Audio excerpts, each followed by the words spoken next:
તો આજે આપણે લાઈવ ગળ્યા સાટા બનાવીશું, જે મારા મમ્મી બનાવશે, કેમ કે તેમને વર્ષો વર્ષનો અનુભવ છે। તો ફ્રેન્ડ્સ, અહીંયા એક વાસણમાં 5 મોટી ચમચી જેટલું ઘી ગરમ કરવા માટે મૂકેલું છે। ઘી ગરમ થઈ ગયું છે, તો અહીંયા આપણે 5 થી 6 મોટી ચમચી જેટલો સોજી એડ કરીશું અને તેને આપણે અડધી મિનિટ જેટલો આ રીતના શેકી લઈએ। એકદમ ધીમા તાપે શેકવાનો છે, જે મારા મમ્મી અત્યારે અહીંયા તમે જોઈ રહ્યા છો કે શેકી રહ્યા છે। તો હવે અડધી મિનિટ થઈ ગઈ છે, તો અહીંયા ચપટી એટલો આપણે રોટલીનો લોટ એડ કરીશું અને કેમ કે આનાથી છે ને આ રાબડું છે ને એકદમ ઘટ્ટ થઈ જશે। જો અહીંયા રાબડા જેવું આ આપણી જે સ્લરી છે એ તૈયાર થઈ ગઈ છે।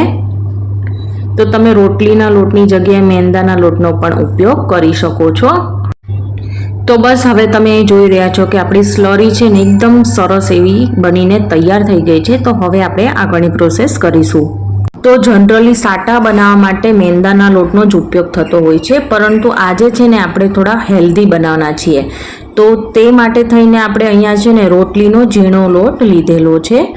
તો અહીંયા 3 મોટા વાટકા જેટલા લીધેલો છે અને તેમાં 5 પાવડા જેટલું આપણે તેલ એડ કરીશું, અથવા તો મુઠ્ઠી પડે ને તેટલું આપણને આમાં મોણની જરૂર પડશે। તો અત્યારે જો મારા મમ્મી આ રીતના મોણ નાખીને બધું સારી રીતે મિક્સ કરી રહ્યા છે, એટલે લોટના એક એક કણમાં આ મોણ છે ને સરસ થઈ જશે। હવે થોડું પાણી એડ કરતા જઈને લોટ બાંધતા જશું અને આ લોટ છે ને આપણે કેવું કે નોર્મલ પરોઠા બનાવતા હોય તો બસ તેટલો જ આપણે આમાં કઠણ રાખવાનો છે। સાવ રોટલીનો આપણે ઢીલો બાંધે એવો આમાં રાખવાનો નથી, તો આ વાતનું કંઈ ખાસ ધ્યાન રાખવાનું। તો ફ્રેન્ડ્સ, અહીંયા જો થોડી વારમાં સરસ એવો લોટ બંધાઈને તૈયાર થઈ ગયો છે અને હવે આ લોટ તૈયાર છે ને તો ઉપરથી થોડું એવું પાણી આપણે આમ છટકરો મરાય તેટલું આપણે નાખીશું। તો આ એક ટ્રીક છે મારા મમ્મીની કે જેનાથી આપણી પૂરી છે ને એકદમ સરસ એવી પોચી થશે। જો લોટ પરફેક્ટ બંધાણો હોય ને તો પૂરી સરસ જ થાય।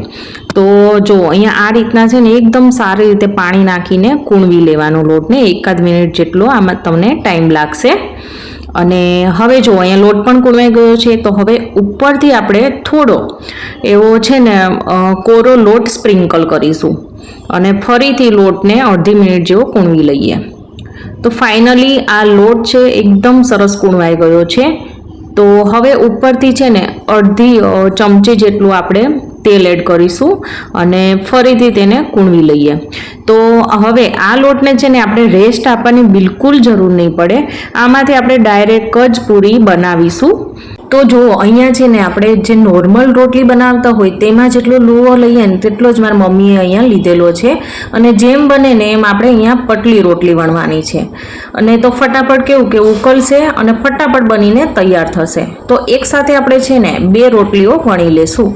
તો અહીંયા બંને રોટલીઓ વણાઈ ગઈ છે અને આપણે આ રાબડું કર્યું તે થોડું જામી ગયું છે। તો આ રીતના થોડું આપણે ચમચીથી મિક્સ કરી દઈએ અને એમાંથી હાથેથી જ આ રીતના બધી સાઈડ રોટલીમાં લગાવી દેશું। તો જો આ રીતના છે ને હમાઈનું આપણે લગાવી દેવાનું અને તેની ઉપર છે ને બીજી રોટલી મૂકવાની અને બીજી રોટલી ઉપર પણ આ રીતના સેમ પ્રોસેસથી સ્લરી છે ને એ હમાઈ લગાવી દેવાની અને બસ જો આ રીતના આપણે ગોળ ગોળ ફેરવતા જઈને એકદમ ટાઈટ રોલ છે તૈયાર કરી લેવાનો અને આ રીતના તેને કરવાનું, એટલે એકદમ સરસ એવો બનીને તૈયાર થશે। તો આ રીતના જો 2 લેયરની જ કરશો ને તો ફટાફટ ઉકળશે અને એકદમ સરસ એવી બનીને તૈયાર થશે। અને જો આવી રીતના થોડા અંતરે આપણે કટ લગાવી દેશું અને આ રીતના હાથમાં લઈ અને પ્રેસ કરીને તેનો એક લુવો તૈયાર કરીશું। જો અહીંયા મારા મમ્મી કઈ રીતના કરી રહ્યા છે, તો બસ એવી જ રીતના બીજા બધા લુવા છે ને એ પણ તૈયાર કરી લેવાના છે।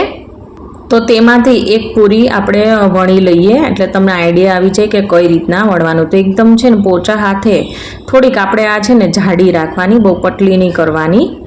અને અત્યારે તમને આ લેયર આમાં દેખાતા નથી, પરંતુ જ્યારે તળાશે ને ત્યારે તમને આઈડિયા આવી જશે કે એક લેયર આના છે ને ખુલ્લા પડશે। તો બસ આવી જ રીતના બીજી બધી પૂરીઓ વણી લેશું અને સાઈડમાં તેલ પણ ગરમ કરવા માટે મૂકી દીધેલું છે। તો હવે આપણે પૂરીને તળી લઈએ. તો અહીંયા મારા મમ્મી જો એક સાથે જેટલી આ કઢાઈમાં સમાશે ને તેટલી આમાં પૂરી એડ કરી રહ્યા છે. અને આપણે છે ને આને મીડિયમ ટુ ફૂલ ગેસ ઉપર જ તળીશું. અને આને છે ને બહુ આપણે આમ ડાર્ક બ્રાઉન કલરની નહીં કરવાની, થોડીક આમ ધોળા જેવી રહે ને તેવી રાખવાની. અને આમાંય આપણે છે નાના 2 રોટલીના લેયર જ કર્યા છે, એટલે તળાતા બિલકુલ ટાઈમ એ નહીં લાગે ને ફટાફટ ઉકળશે તમને. તો જો બીજી સાઈડ પણ આ રીતના ચેન્જ કરી છે અને તમે જોઈ શકો છો કે બધા લેયર છે ને કેટલા સરસ એવા ખુલ્લા પડ્યા છે. જો અહીંયા ફ્રેન્ડ્સ, જો આ પૂરી હવે તળાઈ ગઈ છે તો ઝારામાં લઈ લેશું અને આ રીતના નીતારી લઈએ, એટલે જે કાંઈ એક્સ્ટ્રા તેલ હશે ને એ બધું આમાં નીતરી જશે. અને આવી રીતના બીજા બધા ઘાણવાય આપણે તળી લેશું. મને તો આ જોતાં જ અત્યારે આમ ખાવાનું મન થઈ ગયું છે કે આને સાટા બનાવે પહેલાં આ રીતના પૂરી જ ખાઈ લઉં. હવે ચાસણી બનાવી લઈશું. તો અહીંયા એક તવલામાં 2 વાટકી જેટલી ખાંડ અને 1 વાટકી અહીંયા પાણી એડ કર્યું છે. અને અહીંયા આપણે ગેસની ફ્લેમ છે એ ઓન કરી દઈશું. અને ફ્રેન્ડ્સ, અહીંયા આપણે આ આખી પ્રોસેસ છે ચાસણી કરવાની એ મીડિયમ ગેસ ઉપર કરીશું, કેમ કે જો ફૂલ ગેસ ઉપર કરીશું ને તો ખાંડ છે ને બરાબર ઓગળશે નહીં અને આપણી ચાસણી છે એ બરાબર બનશે નહીં. તો જેમ બને એમ સ્લો ટુ મીડિયમ ગેસ ઉપર આપણે આને કૂક કરીશું. અને આ રીતના ચમચીથી મિક્સ કરી લઈએ. તો સાટા માટે છે ને આપણે 2 તારની ચાસણી લેવાની છે. તો એ કેમ ખબર પડશે? તો આ ખાંડ છે ને હાવ ઓગળી જાય અને 2 થી 2.5 મિનિટ જેવું પછી થાય ને એટલે તરત જ ચાસણી છે ને તમને 2 તારની થઈ જશે. તો બસ આટલો ટાઈમ તમારે લાગશે. ચાસણી થાય ત્યાં સુધીમાં હું તમને પૂરીઓ બતાવી દઉં કે કેટલા આપણે સાટા બનાવવાના છીએ. તો અહીંયા જો કેટલા બધા પૂરી અહીંયા તળાઈ ગઈ છે. જો ફ્રેન્ડ્સ, અહીંયા આટલા બધા સાટા બનશે તો જોઈને જ ખાવાનું મન થઈ ગયું ને. અહીંયા જો ચાસણી કેવી ઉકળી રહી છે અને તમને હમણાં જ મારા મમ્મી બતાવશે આ ચાસણીનું મેથેમેટિક્સ. તો જો અહીંયા છે ને એક ડીશ પાછળ આપણે ચમચીથી થોડું એવું તેનું સિરપ લીધેલું છે અને ઠરી ગયું છે. અને આ રીતના જો આંગળીથી મારા મમ્મી 2 આંગળી વચ્ચે રાખીને આ રીતના ઉપર કરે છે તો 1 તાર બને છે. તો હજી આપણે છે ને હજી 1 તાર લેવાનું, એટલે કે છે ને 2 તાર થવા જોઈએ તેટલી આપણે આ ચાસણીને ઉકાળવાની છે ફ્રેન્ડ્સ. તો હજી આપણે આને છે ને લગભગ 1 થી 1.5 મિનિટ જેટલું ઉકાળીશું. 1.5 મિનિટ બાદ હવે અહીંયા જો ડીશ પાછળ ફરીથી આ સિરપ લીધેલું છે અને આંગળીથી આ રીતના કરતાં જો ફ્રેન્ડ્સ અહીંયા 2 તારની ચાસણી બને છે. તો બસ આટલી જ આપણે ચાસણી લેવાની છે. તો હવે ચાસણીનું તવલું છે નીચે ઉતારી લીધું છે અને તૈયાર કરેલી પૂરી છે ને એ જેટલી સમાય તેટલી આ રીતના નાખતા જશું. તો જ્યારે ગરમ ચાસણી હોય ને ત્યારે જ આ પ્રોસેસ કરવાની. તો આ રીતના પલટાવીને જો ફ્રેન્ડ્સ અહીંયા ચીપિયાથી પછી આ રીતના આપણે એક થાળીમાં મૂકતા જશું. તો જો ફ્રેન્ડ્સ, કેમ કે આ જે આપણે ચાસણી બનાવીને એ પછી ઠરીને તમને ખબર જ હશે કે જે આ પૂરી ઉપરનું જે કોટિંગ છે ને એ વ્હાઈટ થઈ જશે. તો આ પ્રોસેસ છે ને તમારે આમ જો આ રીતના ફટાફટ કરવાની. તો જો અહીંયા એક ઘાણવાની પૂરીઓ છે ને એ બધી આ રીતના એકદમ સરસ એવી સ્વીટ બની ગઈ છે. જ્યારે ઠરશે ને આ પૂરીઓ ત્યારે તેના ઉપર એકદમ વ્હાઈટ કોટિંગ થઈ જશે ફ્રેન્ડ્સ. અહીંયા એ વાતનું ખાસ ધ્યાન રાખવાનું, એક તો આ પ્રોસેસ ફટાફટ કરવાની અને બીજી વસ્તુ એ કે તમારે પૂરીને આ રીતના ચાસણીમાં ડીપ કરીને એક પૂરીઓ અલગ અલગ મૂકવાની. તો ફ્રેન્ડ્સ, અહીંયા જો આ 2 પૂરીઓ દેખાઈ રહી છે તેના વચ્ચે થોડું અંતર છે, કેમ કે જો પછી આ ઠરી જશે ને તો એકાબીજા સાથે પૂરીઓ ચોંટી જશે. તો આ રીતના છે ને અલગ અલગ જ મૂકવાની.